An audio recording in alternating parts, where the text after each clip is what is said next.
Hello everyone, कैसे हैं आप सब। मैं आशा करती हूँ कि आप सब अच्छे होंगे।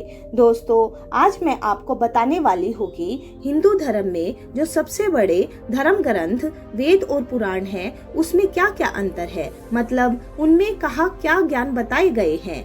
दोस्तों, आप हमारे वीडियो ईयरफोन लगाकर बस ट्रेन में सफर करते हुए, आराम करते हुए या कुछ काम करते हुए भी सुन सकते हैं। दोस्तों, आप हमारी वीडियो को अपनी लाइफ में इम्प्लीमेंट करके सफलता पा सकते हैं। तो चलिए स्टार्ट करते हैं। भारत देश और वेद एवं पुराण शुरू से ही एक दूसरे से संबंधित है। फिर भी हम में से अधिकांश लोग वेद और पुराणों में क्या भेद है यह नहीं जानते हैं। तो चलिए सबसे पहले हम बात करते हैं वेद की। वेद न केवल भारत अपितु संपूर्ण संसार के सबसे प्राचीन ग्रंथ है और संसार के सबसे पुराने दस्तावेज भी है। वेदों की उल्लेख को वैज्ञानिकों ने भी सही माना है। ऐसा कहा जाता है कि वेदों से विश्व के अन्य धर्मों की उत्पत्ति हुई और लोगों ने अपनी अपनी भाषा और अपने ढंग से वेदों ज्ञान को अपने जीवन में उतारा। वेद शब्द की उत्पत्ति संस्कृत की विद शब्द से हुई है, जिसका अर्थ है ज्ञान। इसलिए वेदों को ज्ञान के ग्रंथ कहा जाता है। विद्या, विज्ञान आदि शब्दों की उत्पत्ति भी यहीं से हुई है। वेदों को श्रुति भी कहा जाता है, क्योंकि यह ज्ञान ईश्वर द्वारा ऋषि मुनियों को सुनाया गया था। उस काल में वेद लिखित रूप में नहीं थे, इसलिए इस ज्ञान को स्मृति के रूप में ही याद रखा गया था। यह स्मृति और बुद्धि पर आधारित ग्रंथ था। वैसे तो वेदों को कुछ हजार वर्ष पुराना माना गया है, जबकि असल में वेद करोड़ों वर्षों से भी अधिक प्राचीन है। वर्तमान में वेदों को हम 4 नामों से जानते हैं: ऋग्वेद, सामवेद, यजुर्वेद, अर्थवेद। इनके उपवेद है आयुर्वेद, गंधर्व वेद, धनुर्वेद, स्थापत्य वेद। परंतु ऐसा कहा जाता है कि पहले केवल एक ही वेद था। द्वापर युग के समाप्ति के पूर्व तक वेद की संख्या एक ही थी। बाद में लोगों को समझाने हेतु इन्हें सरल बनाने के लिए वेदों को 4 भागों में विभाजित किया गया। ऋग्वेद को धर्म, यजुर्वेद को मोक्ष, सामवेद को काम, अर्थवेद को अर्थ। इसी तरीके से अलग अलग भागों में वेदों को भाग कराया गया और इसी आधार पर धर्म शास्त्र, मोक्ष शास्त्र, काम शास्त्र और अर्थशास्त्र भी लिखे गए। वेदों में मनुष्य जीवन से संबंधित हर बात उल्लेख है। उदाहरण के लिए आप जान लीजिए कि वेदों में किन सब्जेक्ट्स का उल्लेख है। वेदों में आयुर्वेद खगोल, भूगोल, ब्रह्मांड, ज्योतिष, रसायन, गणित, धार्मिक नियम, भौतिक विज्ञान, प्रकृति, इतिहास, विधि विधान आदि के विषय में संपूर्ण जानकारी है। ऐसा माना जाता है कि अग्नि, वायु और सूर्य देव ने तपस्या करके ऋग्वेद, यजुर्वेद और सामवेद का ज्ञान प्राप्त किया।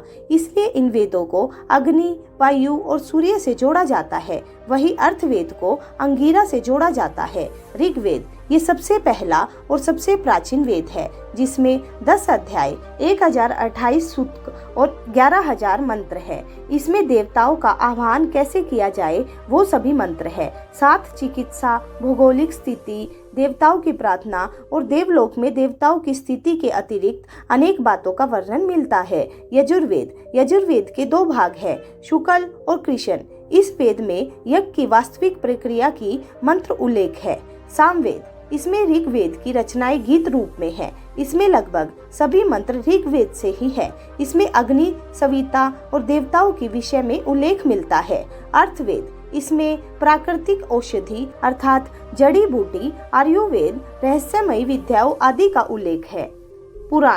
पुराणों की संख्या कुल मिलाकर 18 है। ऐसी भी मान्यता है कि वेदों को लिखित रूप में लाने के बाद भी सभी श्लोकों में लगभग 100 करोड़ श्लोक बाकी रह गए थे। इन श्लोकों का संकलन वेद व्यास द्वारा किया गया, जिनमें से 18 संकलनों को पुराण कहा गया। इसके बाद लगभग 18 उप पुराण लिखे गए और इनके अतिरिक्त बाकी रहे श्लोकों को लेकर 28 उप पुराण और भी लिखे गए। मुख्य 18 पुराणों में 6 पुराण ब्रह्मा, 6 विष्णु और 6 महेश्वर को समर्पित है। भगवान विष्णु को समर्पित 6 पुराणों के नाम है: विष्णु पुराण, नारद पुराण, वामन पुराण, मत्स्य पुराण, गरुड़ पुराण, श्रीमद् भगवत पुराण। ब्रह्मा जी को समर्पित पुराण है ब्रह्मा पुराण, भविष्य पुराण, अग्नि पुराण, ब्रह्मा वैवर्त पुराण, ब्रह्मांड पुराण, पद्म पुराण।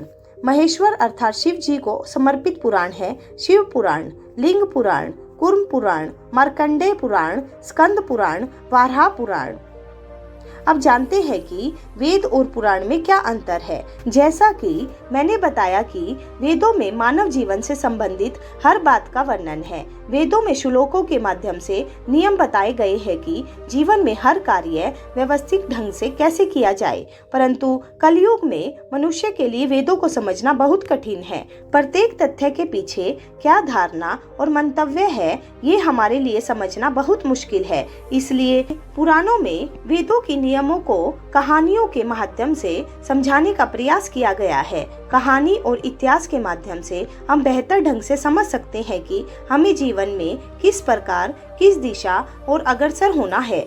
और हाँ, ये सभी वेद और पुराणों एक ही तत्व के बारे में बताया गया है और वो है परब्रह्मा, परमात्मा स्वरूप। इसलिए आप इन धर्म ग्रंथों को अलग अलग न माने। तो दोस्तों, आज की ये ऑडियो बुक आपको कैसी लगी, आप हमें कमेंट करके जरूर बताइएगा। आपका बहुमूल्य समय देने के लिए दिल से धन्यवाद। दोस्तों, अगर आपने अभी तक हमारा चैनल सब्सक्राइब नहीं किया है तो प्लीज उसको सब्सक्राइब कीजिए और अपने सभी दोस्तों के साथ भी शेयर कीजिए और बेल आइकन को दबाना मत भूलिएगा, ताकि आने वाले वीडियो के नए नोटिफिकेशन आपके पास जल्द से जल्द आ सके। तो चलिए मिलते हैं दोस्तों अपनी नेक्स्ट ऑडियो बुक में।